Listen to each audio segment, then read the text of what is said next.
Hello everyone, সকলকে আমার YouTube channel knowledge bank টুকুতে স্বাগত। আজকে আমি তোমাদের ভৌতবিজ্ঞান অর্থাৎ হাই মাদ্রাসার টেস্ট পেপার 2025-26 ভৌতবিজ্ঞানের 5 নম্বর স্কুল অর্থাৎ বাংলার যে 5 নম্বর স্কুল পেজ হচ্ছে 248। এই 248 পেজে যতগুলো শর্ট কোশ্চেন আছে সমস্ত শর্ট কোশ্চেনের অ্যান্সার আমি আজকের এই ভিডিও আলোচনা করব। তার আগে বলবো, চ্যানেল নতুন থাকলে চ্যানেলটিকে সাবস্ক্রাইব করুন এবং তার সাথে সাথে পাশে থাকা বেল আইকনটি ক্লিক করে দিও, যেন পরের ভিডিও দিলে তোমরা সেই ভিডিওটার নোটিফিকেশন সঙ্গে সঙ্গে পেয়ে যাও। ভালো লাগলে অবশ্যই বন্ধুর সঙ্গে শেয়ার করবে এবং কমেন্ট করে জানাবে। ঠিক আছে, তাহলে শুরু করা যাক।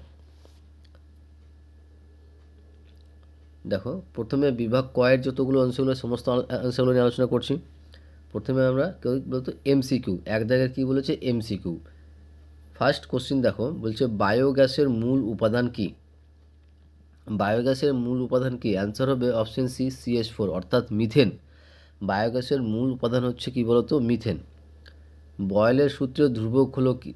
বয়েলের সূত্রের ধ্রুবক অ্যান্সার হবে অপশন এ ও বি, অর্থাৎ বয়েলের সূত্রের ধ্রুবক দুটি হচ্ছে গ্যাসের ভর ও গ্যাসের উষ্ণতা। বয়েলের সূত্রের ধ্রুবক দুটি হচ্ছে গ্যাসের ভর ও গ্যাসের উষ্ণতা, তাহলে এ ও বি দুটি হবে। নেক্সট কোশ্চিন দেখো, নেক্সট কোশ্চেন বলেছে যে গ্যাসের বাষ্প ঘনত্ব ডি এবং আণবিক ভর এম হলে এর সম্পর্কটা কী হবে? এর সম্পর্কটা হবে m=2d, option B m=2d। Next বলছে নিচের কোন পদার্থটির দৈর্ঘ্য প্রসারণ গুণাঙ্ক সবচেয়ে কম? অ্যান্সার হবে ইনভার, অপশন সি। নিচের কোন পদার্থটির দৈর্ঘ্য প্রসারণ গুণাঙ্ক সবচেয়ে কম? সেটা হচ্ছে ইনভার। তারপর বলেছে যে একটি গোলীয় দর্পণের বক্রতা ব্যাসার্ধ 10 সেমি হলে ফোকাস দূরত্ব কত হবে? একটি গোলীয় দর্পণের বক্রতা ব্যাসার্ধ যদি 10 সেমি হয় তাহলে ফোকাস দূরত্ব কত হবে? তার ফর্মুলা হচ্ছে, ফোকাস দূরত্ব ফর্মুলা হচ্ছে তোমার যে গোলীয় দর্পণের ব্যাসার্ধ বাই কত 2 সমান কি? ব্যাসার্ধ কত 10, তাহলে 10/2 সমান কত? 5। তাহলে অ্যান্সার হয়ে যাবে কি বলতো? 5 সেমি। অ্যান্সার অপশন বি, 5 সেমি। কারণ বক্রতা ব্যাসার্ধ এবং ফোকাস দূরত্বের ফর্মুলা হচ্ছে F=R/2। এই ফর্মুলাটা মুখস্থ রাখবে। নেক্সট কোশ্চিন দেখো, নেক্সট কোশ্চিন বলেছে যে কোনো আলোকরশ্মি একটি স্বচ্ছ কাচের স্ল্যাব এর উপর লম্বভাবে আপতিত হলে এর চ্যুতিকোণ কত হবে? অ্যান্সার হবে option A 0 degree. Next 5 ohm রোধের দুটি তারকে সমান্তরাল সমবায়ে যুক্ত করলে 5 ওহম রোধের দুটি তারকে সমান্তরাল সময়ে যুক্ত করলে সমবায়ের তুল্যরোধ কত হবে? তো তুল্যরোধের ফর্মুলা হচ্ছে, যদি তুল্যরোধের ফর্মুলা হবে তোমার কি বলতো, যে রোধটা দেওয়া থাকবে সেই রোধের গুণফল বাই সে দুটার কী বলতো যোগফল ইজিক্যাল টু কী হবে? 25/10, আর 10 দিয়ে 25কে ভাগ করলে আমরা কী পাবো? 2.5। তাহলে এটার ক্ষেত্রে অ্যান্সার হয়ে যাবে কী বলতো? 2.5, অর্থাৎ অপশন ডি 2.5। এখানে ক্যালকুলেশন করেছি, দেখে নাও। নেক্সট কোশ্চেন বলেছে যে বাড়িতে ব্যয়িত তড়িৎ শক্তির পরিমাপ করা হয় কোন এককে? বাড়িতে ব্যয়িত তড়িৎ শক্তির পরিমাপ করা হয়, অ্যান্সার হবে অপশন ডি ভোল্ট এককে। বাড়িতে ব্যয়িত তড়িৎ শক্তির পরিমাপ করা হয় ভোল্ট এককে। নেক্সট, তেজস্ক্রিয়তা হলো একটি অপশন ডি নিউক্লিয় ঘটনা। তেজস্ক্রিয়তা হলো একটি কী বলতো? নিউক্লিয় ঘটনা। তেজস্ক্রিয়তা হলো একটি নিউক্লিয় ঘটনা। 10 নম্বর,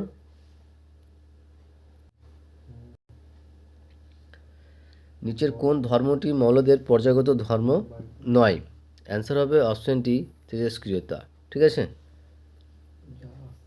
তারপরে নেক্সট 11 নম্বর, যে নিচের কোনটি একটি সমযোজী যৌগ? নিচের কোনটি একটি সমযোজী যৌগ? অ্যান্সার হবে অপশন সি H2O। নিচের কোনটি একটি সমযোজী যৌগ? সেটা হচ্ছে H2O। তারপরে 12 নম্বর, যে তড়িৎ বিশ্লেষণ পদ্ধতিতে যে ধাতু নিষ্কাশন করা হয় তা হলো? তড়িৎ বিশ্লেষণ পদ্ধতিতে যে ধাতু নিষ্কাশন করা হয় সেটা হচ্ছে অ্যালুমিনিয়াম, অর্থাৎ option C Al।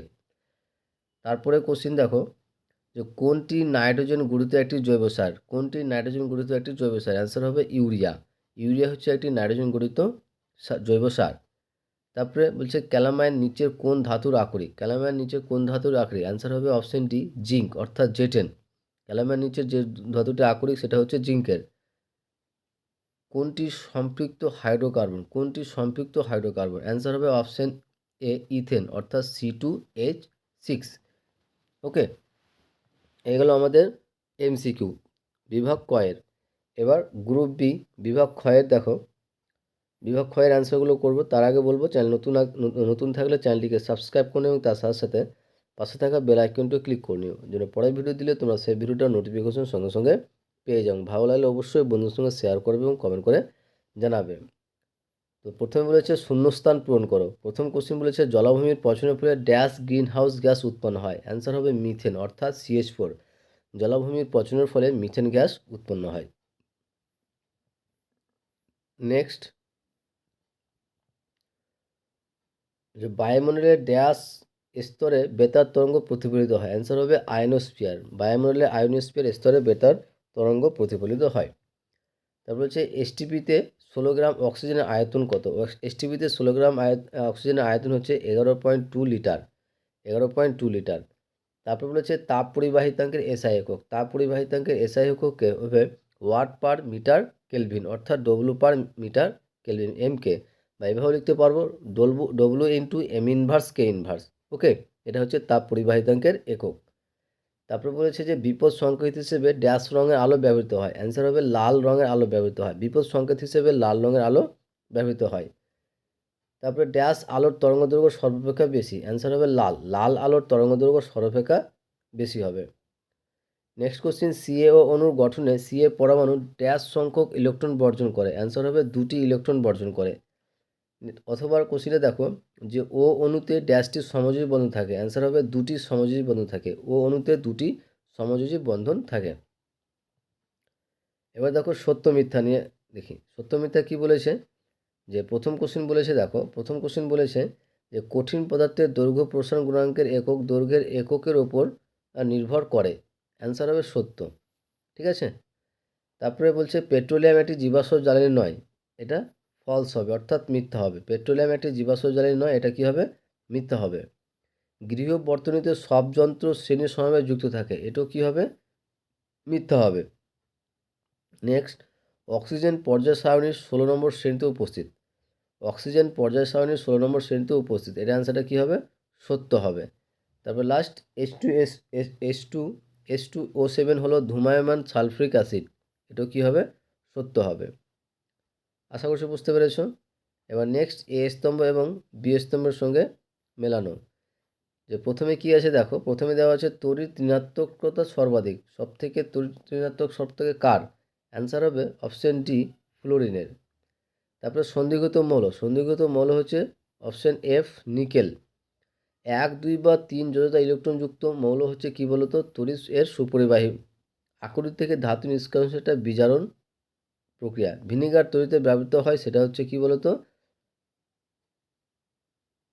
Acetic acid, option C. Okay. Next এবং এই ভিডিওর লাস্ট, একটি বাক্যের শব্দ একটি বা একটি শব্দ একটি বাক্যে উত্তর দাও। তার আগে বলবো চ্যানেল নতুন থাকলে চ্যানেলটিকে সাবস্ক্রাইব করুন এবং তার সাথে সাথে পাশে থাকা বেল আইকনটিও ক্লিক করে নিও, যেন পরের ভিডিও দিলে তোমরা সেই ভিডিওটার নোটিফিকেশন সঙ্গে সঙ্গে পেয়ে যাও। ভালো লাগলে অবশ্যই বন্ধুর সঙ্গে শেয়ার করবে এবং কমেন্ট করে জানাবে। ওকে। প্রথম কোশ্চেন বলেছে বায়ুমণ্ডলের চাপ মাপার যন্ত্রের নাম কি? বায়ুমণ্ডলের চাপ মাপার যন্ত্রের নাম হচ্ছে ব্যারোমিটার। ওকে, অ্যান্সার হবে কি বলতো? ব্যারোমিটার। তারপরে একটি প্রাকৃতিক বর্ণালীর নাম লেখো। অ্যান্সার হবে রামধনু। প্রাকৃতিক বর্ণের নাম হচ্ছে রংধনু। শূন্য মাধ্যমে আলোর গতিবেগ কত? শূন্য মাধ্যমে আলোর গতিবেগ হবে 3 × 10⁸ মিটার পার সেকেন্ড। শূন্য মাধ্যমে আলোর গতিবেগ হবে কত? 3 × 10⁸ মিটার পার সেকেন্ড।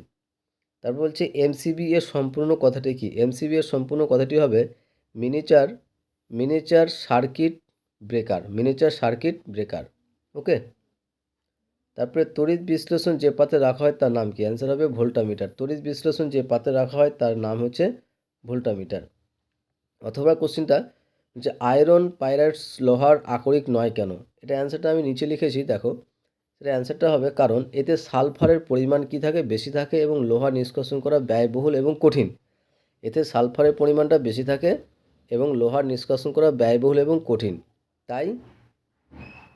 তাই আয়রন পাইরাইটস লোহার আকরিক নয়। নেক্সট কোশ্চিন দেখো।